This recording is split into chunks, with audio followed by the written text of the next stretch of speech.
Assalamualaikum warahmatullahi wabarakatuh. Perkenalkan nama saya Kiki Muzaki dengan NPM 22 30 140.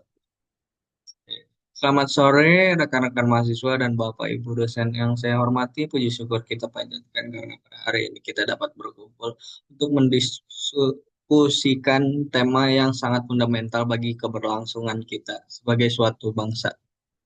Jadi sebagai generasi muda kita harus hidup di tengah dinamika perubahan zaman. Memahami kewarganegaraan bukan sekedar memahami teks hukum, melainkan memahami jati diri dan peran kita dalam menjaga tegaknya negara ini. Hari ini saya akan memaparkan presentasi bertajuk dengan integrasi pilar kebangsaan dalam menghadapi tantangan global. Kita akan mengupas bagaimana nilai arus luhur kita berpadu dengan kecerdasan, ketahanan nasional, hingga keseimbangan hak dan kewajiban. Mari kita mulai pembahasan ini dari fondasi utama kita yaitu Pancasila. Jadi, mengapa kita memulai dengan filsafat Pancasila?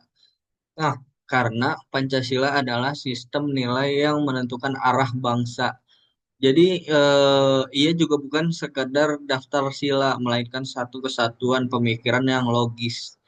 Ketuhanan menjadi landasan moral, kemanusiaan menjadi prinsip dasar persatuan sebagai persyaratan rakyat sebagai cara berproses dan keadilan sosial sebagai tujuan akhir kita.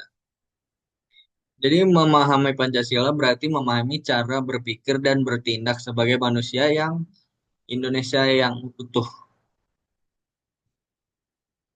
Lalu selanjutnya bergerak dari nilai filosofis, kecerdasan di era global kita dihadapkan pada kenyataan dunia tanpa batas. Nah, di sini nilai saja tidak cukup tanpa kecerdasan di era global atau civic intelligence. Kita dituntut untuk cerdas dalam milih informasi di tengah arus digital. Nah, kita juga harus adaptif terhadap kemajuan tanpa kehilangan jati diri, serta mampu menggunakan literasi untuk memperkuat, bukan memecah belah persatuan nasional. Yang ketiga yaitu wawasan Nusantara dan ketahanan nasional. Lalu bagaimana kita memandang diri kita di tengah persaingan global tersebut?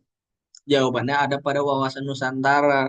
Nah, ini adalah cara pandangnya melihat tanah air sebagai satu kesatuan yang utuh. Jadi wilayah, politik, ekonomi, dan sosial budaya. Nah, ketika cara pandang ini sudah kuat, maka akan tercipta ketahanan nasional, yaitu kondisi tangguh yang memungkinkan bangsa kita bertahan dan berkembang menghadapi segala ancaman, baik fisik maupun ideologis. Nah, selanjutnya etika, moral, dan bela negara. Namun kekuatan fisik wilayah harus dibarengi dengan kekuatan karakter dari etika dan moralitas. Nah, etika dan moralitas adalah kompas perilaku kita dalam bernegara. Etika memberikan norma dan moralitas adalah wujud integrasi kita. Jika moralitas ini sudah mendarah daging, maka setiap tindakan positif kita dalam kehidupan sehari-hari secara otomatis menjadi bentuk nyata dari bela negara tersebut.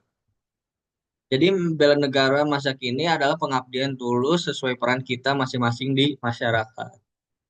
Selanjutnya adalah hak dan kewajiban warga negara. Nah, sebagai poin terakhir, seluruh pengabdian tersebut bermuara pada keseimbangan antara hak dan kewajiban. Jadi kita memang memiliki hak untuk dilindungi dan disejahterakan oleh negara. Namun hak tersebut hadir bersama kewajiban untuk menghormati hukum dan berkontribusi bagi bangsa. Demokrasi yang sehat hanya bisa tercipta jika hak dan kewajiban berjalan berdampingan atau beriringan tanpa adanya yang dikorbankan. Nah, sebagai penutup, menjadi warga negara yang baik bukan hanya tentang memahami teori-teori ini, melainkan tentang bagaimana kita menghidupi dalam keseharian. Mari kita menjadi bagian dari resolusi untuk Indonesia yang lebih maju. Sekian pemaparan dari saya. Terima kasih atas perhatian. Ya, selanjutnya saya buka sesi tanya jawab. Kalau tidak ada ya udah lanjut. Wassalamualaikum warahmatullahi wabarakatuh.